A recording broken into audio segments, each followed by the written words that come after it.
Alors, je suis Madame Givry Edwige.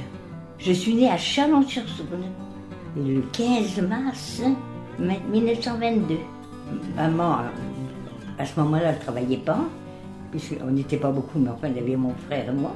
Et mon père était, il travaillait dans les usines, il était contremaître. Alors, il a commencé à Chalon-sur-Saône, puis après on a fait des voyages, parce que mon père était muté à droite. Alors j'ai été à Saint-Nazaire, j'ai été dans le nord, je ne sais même plus le nom, Lisbonne, j'ai été à Bordeaux, je suis pas allée, je ne sais même plus. Donc toute ma jeunesse, ça a été de voyager. On déménageait souvent.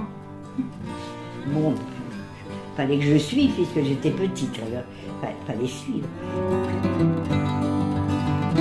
Alors au moment où il a fallu que je passe le certificat d'études, eh ben on partait. Alors, comme ça, j'étais douée pour le certificat d'études, mais je ne l'ai pas eu. Puisqu'il fallait que je change d'école. Et puis après, on est atterri à Dame-Marie-Lélis. Et à Dame-Marie-Lélis, là, j'étais déjà jeune, j'ai travaillé un petit peu, puis après, comme je vous dis, c'était la guerre. À 20 ans, c'était la guerre. Alors, j'ai travaillé pas tellement, parce que, et puis, vous savez, au début j'ai travaillé, et vous ne devinerez jamais combien je gagnais par mois. 5 francs. Et heureusement, il y avait les parents. Il y avait des soldats il y avait 2-3 soldats qui passaient comme ça, puis ils nous ont accostés. Mais moi, pas tout de suite, parce que les soldats étaient devant, mais moi j'étais derrière. Et puis il y en a un qui a essayé de me dire bonjour, et tout ça. Puis à eux, à ce moment-là, ils sont partis parce qu'ils réparaient les ponts.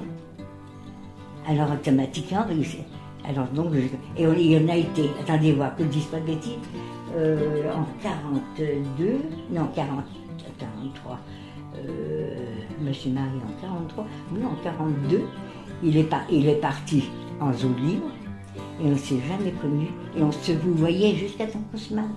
Et on s'est fréquenté que par carte postale, on ne se connaissait pas. Et puis après, je me suis mariée. Tout ce qu'il y a là, avec mon mari, on s'est décarcassé, parce que mon mari était agent de police. Alors automatiquement, tous les mois, on mettait un petit peu d'argent de côté pour acheter ce qu'on avait besoin. Parce que quand je me suis mariée, je n'ai rien eu. Mes parents n'avaient pas les moyens suffisamment. Et puis ma belle-mère, elle était bien gentille, mais elle n'a pas aidé du tout. Mais enfin, j'en veux pas. Et puis mariée, puis après j'ai eu 2 enfants, 2 filles, une qui est à Nice, et puis l'autre, elle est à Guilvinec, en Bretagne. Je suis toute seule ici. Comme je suis veuve depuis 45 ans, mais enfin, moi j'étais c'est moi la plus ancienne dans la famille. J'espère aller encore mes 5 ans, puis fêter mes 100 ans avec une couronne. Je plaisante.